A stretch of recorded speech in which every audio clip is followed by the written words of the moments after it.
Hello student, welcome to Amrish Vishwakarma classes. आज हम लोग क्लास 9th के बायोलॉजी में सेल चैप्टर में हम लोग न्यूक्लियस को डिस्कस कर रहे थे। तो लास्ट वीडियो में हम लोग न्यूक्लियस और न्यूक्लियस का कंपोनेंट क्या होता है उसको समझे थे। तो इस वीडियो में हम लोग उसके जो अलग अलग जो कंपोनेंट होते हैं उसका जो हम लोग बेसिक नॉलेज लेंगे। तो यहाँ देखिए कि न्यूक्लियर मेम्ब्रेन जो है, न्यूक्लियर मेम्ब्रेन के बारे में हम लोग स्टडी करते हैं। तो न्यूक्लियर मेम्ब्रेन वो डबल लेयर का होता है, ठीक है। वो 2 लेयर का होता है। न्यूक्लियर मेम्ब्रेन 2 लेयर का होता है, ठीक है ना। उनके दोनों लेयर के बीच में स्पेस होती है, जगह होती है, खाली जगह। और तो ऐसे भी कह सकते हैं कि जब 2 लेयर है इसका मतलब न्यूक्लियर मेम्ब्रेन 2 टाइप का होगा। एक होगा आउटर मेम्ब्रेन और एक होगा आपका इनर मेम्ब्रेन, ठीक है। आउटर मेम्ब्रेन होगा, एक इनर मेम्ब्रेन होगा। न्यूक्लियर मेम्ब्रेन क्या करता है, न्यूक्लियस को अलग करता है। किस चीज से अलग करता है? साइटोप्लाज्म से, ठीक है। साइटोप्लाज्म से अलग करेगा आपका। तो फिर से यहाँ देखिए कि nuclear membrane separates the nucleus from the cytoplasm. Cytoplasm से न्यूक्लियस को अलग करेगा कौन? Nuclear membrane. अब न्यूक्लियर मेम्ब्रेन किस चीज की बनी होती है? तो ये लिपिड की बनी होती है। लिपिड एक तरह का फैट होता है ना, चर्बी। और ये लिपिड की बनी होती है और प्रोटीन की बनी होती है। और आप न्यूक्लियर मेम्ब्रेन में देखेंगे बहुत ही छोटे छोटे माइन्यूट न्यूक्लियर, बहुत ही छोटे छोटे छिद्र होते हैं। उस छिद्र को बोलते हैं न्यूक्लियर पोर। पिछली वीडियो में आपको डायग्राम में बताया गया था न्यूक्लियर पोर के बारे में। तो उसको बोलते हैं न्यूक्लियर पोर। और क्यों होता है न्यूक्लियर पोर? न्यूक्लियर पोर इसलिए होता है ताकि बहुत सारी जो मटेरियल है ना, मटेरियल की अदला बदली हो साइटोप्लाज्म से न्यूक्लियस में, न्यूक्लियस से साइटोप्लाज्म में चीजें आए जाए, उसके लिए न्यूक्लियर पोर होता है, ठीक है। अब इसके बाद है न्यूक्लियोप्लाज्म, जो दूसरा टॉपिक है। उसको जो सेकेंड कंपोनेंट है न्यूक्लियस का, वो न्यूक्लियोप्लाज्म है, जिसको कहा जाता है न्यूक्लियर सैप भी आप इसको हम लोग कह सकते हैं। ये काफी डेंस होता है, काफी है ना, थिक घना होता है, ठीक है एक्चुअली। और इसके अंदर जो है 2 तरह का स्ट्रक्चर पाया जाता है। इसके अंदर 2 तरह की संरचना पाई जाती है। न्यूक्लियोप्लाज्म जैसे साइटोप्लाज्म होता है ना, प्रोटोप्लाज्म एक लिक्विड जैसा सब्सटेंस हो गया। तो न्यूक्लियस के अंदर जो प्रेजेंट होता है उसको बोलते हैं न्यूक्लियोप्लाज्म। ये डेंस होता है, थिक होता है, ठीक है। और इसके अंदर 2 और स्ट्रक्चर पाए जाते हैं, 2 और चीजें पाई जाती है इसके अंदर। उसको बोलते हैं क्रोमैटिन फाइबर, है ना। एक को बोलते हैं क्रोमैटिन फाइबर और दूसरे को बोलते हैं न्यूक्लियोलाई। न्यूक्लियोलाई दूसरा होता है न्यूक्लियोलाई। अब इसका सिंगुलर होता है वो न्यूक्लियोलस कहलाता है। ये दोनों जो होते हैं इस न्यूक्लियोप्लाज्म में सस्पेंडेड रहते हैं, ये उसमें प्रेजेंट रहते हैं, वो फ्लोट करते हुए रहते हैं, ठीक है। अब आप देखेंगे कि न्यूक्लियोप्लाज्म को चारों तरफ से घेर कर कौन रखता है? तो न्यूक्लियोप्लाज्म को चारों तरफ से घेर कर रखता है वो न्यूक्लियर मेम्ब्रेन होता है। न्यूक्लियर मेम्ब्रेन जो होता है उसको चारों तरफ से घेर कर रखता है। अब एक्चुअली क्या होता है, एक तरह की ये जेली जैसा सब्सटेंस ही है। और ये किस चीज का बना होता है? ये वाटर, न्यूक्लियोप्लाज्म या न्यूक्लियर सैप किस चीज का बना होता है? वाटर का बना होता है। और बहुत तरह के इसमें मॉलिक्यूल्स होते हैं, आयन भी होते हैं, ठीक है।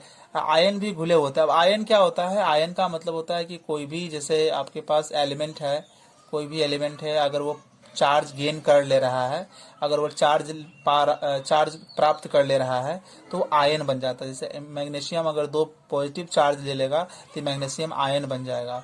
सोडियम अगर 1 पॉजिटिव चार्ज ले लेगा तो सोडियम आयन बन जाएगा। और उसी तरह से ऑक्सीजन 2 नेगेटिव चार्ज ले लेगा तो सोडियम आयन बन जाएगा।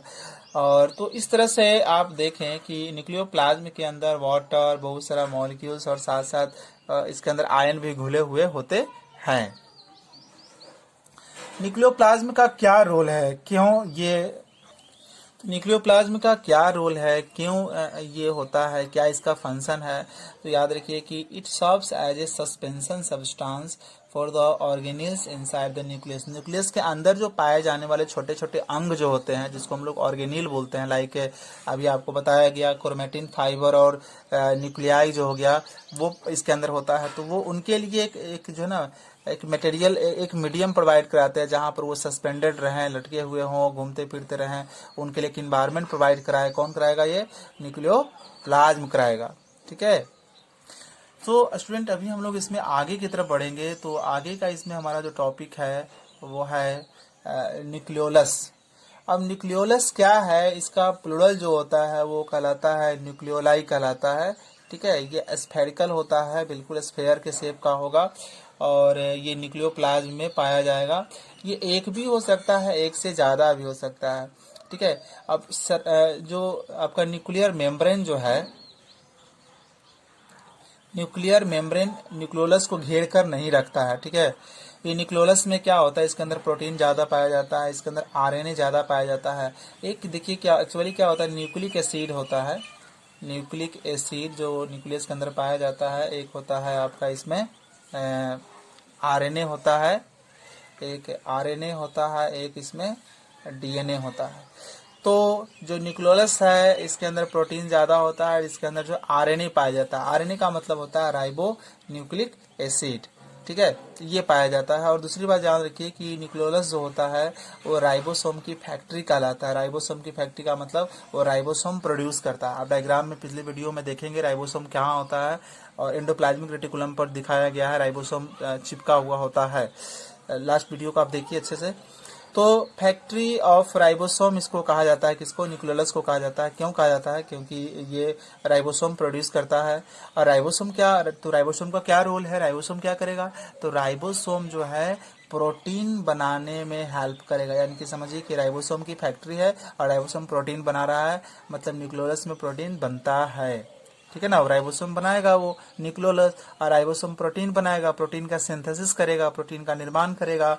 तो ये था आपका न्यूक्लियोलस के बारे में, जिसका प्लूरल जो होता है वो न्यूक्लियोलाई होता है।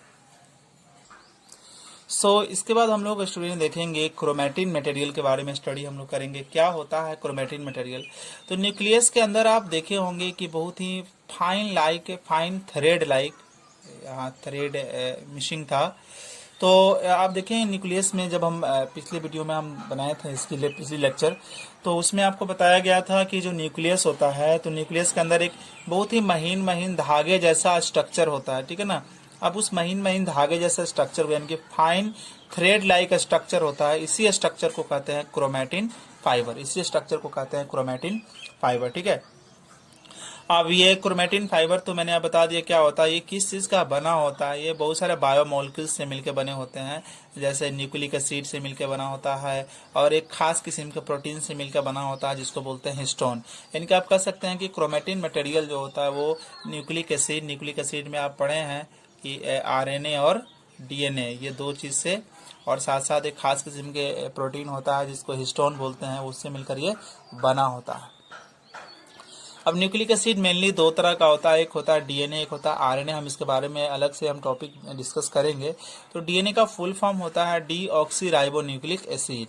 डीऑक्सीराइबोन्यूक्लिक एसिड, डी से हो गया डीऑक्सी, और ठीक है ना, डीऑक्सीराइबो हो गया, और एन से हो गया न्यूक्लिक, और ए से हो गया एसिड। आरएनए का क्या हो गया, आर से हो गया राइबो, और एन से हो गया न्यूक्लिक, और ए से हो गया एसिड, तो राइबोन्यूक्लिक एसिड। अब जो है गाइस, हम लोग न्यूक्लियस के जो कंपोनेंट होते हैं, सभी कंपोनेंट को हमने पढ़ा। तो जाते जाते हम लोग जो है न्यूक्लियस का फंक्शन देखेंगे। हालांकि पहले भी ये चीज़ बताई जा चुकी है कि न्यूक्लियस का फंक्शन क्या होता है। तो सेल का कंट्रोलिंग सेंटर है। सेल के अंदर जितने भी एक्टिविटी होता है ना, सेल के अंदर जितने भी फंक्शन होते हैं, एक्टिविटी होते हैं, मेटाबॉलिक एक्टिविटी होते हैं, उस सभी को कंट्रोल करता है न्यूक्लियस। और सेल डिवीज़न, अब जब आगे पढ़ेंगे तो सेल डिवीज़न भी होता है, सेल डिवाइड भी होता है, और उसके दो तरीके होते हैं, मियोसिस और मिटोसिस। तो ये आईसीएसई बोर्ड में पढ़ना है क्लास 10th में, तो मैं उनके लिए भी वीडियो बनाऊंगा, तो आप वहाँ देख सकते हैं। तो न्यूक्लियस जो है it has major role in cell division. Cell division में इनका काफ़ी इंपॉर्टेंट रोल है, और it is called brain of the cell. Cell का ब्रेन जो होता है वो न्यूक्लियस कहलाता है। अब ब्रेन ऑफ द सेल क्यों कहा गया है? Because it control metabolic activity of the cell. इसलिए कहा गया है न्यूक्लियस को सेल का ब्रेन, क्योंकि सेल के अंदर जो मेटाबॉलिक एक्टिविटी होती है, अब मेटाबॉलिक एक्टिविटी को कंट्रोल करता है। मेटाबॉलिक एक्टिविटी का मतलब होता है कि सेल के अंदर दो तरह की एक्टिविटी होती है। एक को बोलते हैं केटाबॉलिज्म बोलते हैं, और दूसरे को बोलते हैं एनाबॉलिज्म। तो कैटाबॉलिज्म जो है, सेल के अंदर क्या होता है, सेल के अंदर बहुत सारी चीज़ें कंस्ट्रक्ट भी होती है, बनती भी है, और बहुत सारी चीज़ें डिस्ट्रक्ट भी होती है, टूटती भी है। तो सेल के अंदर होने वाले केमिकल एक्टिविटी को बोलते हैं मेटाबॉलिक एक्टिविटीज, जिसका दो पार्ट होते हैं, कैटाबॉलिज्म और एनाबॉलिज्म। तो इन्हीं एक्टिविटीज को न्यूक्लियस क्या करता है, कंट्रोल करता है। तो ये कुछ जो थे न्यूक्लियस के फंक्शन थे।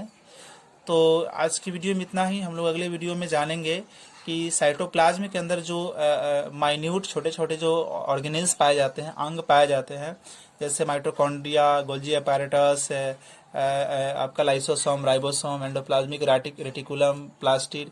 तो अगली वीडियो में हम लोग उस टॉपिक को डिस्कस करेंगे। So thank you for watching and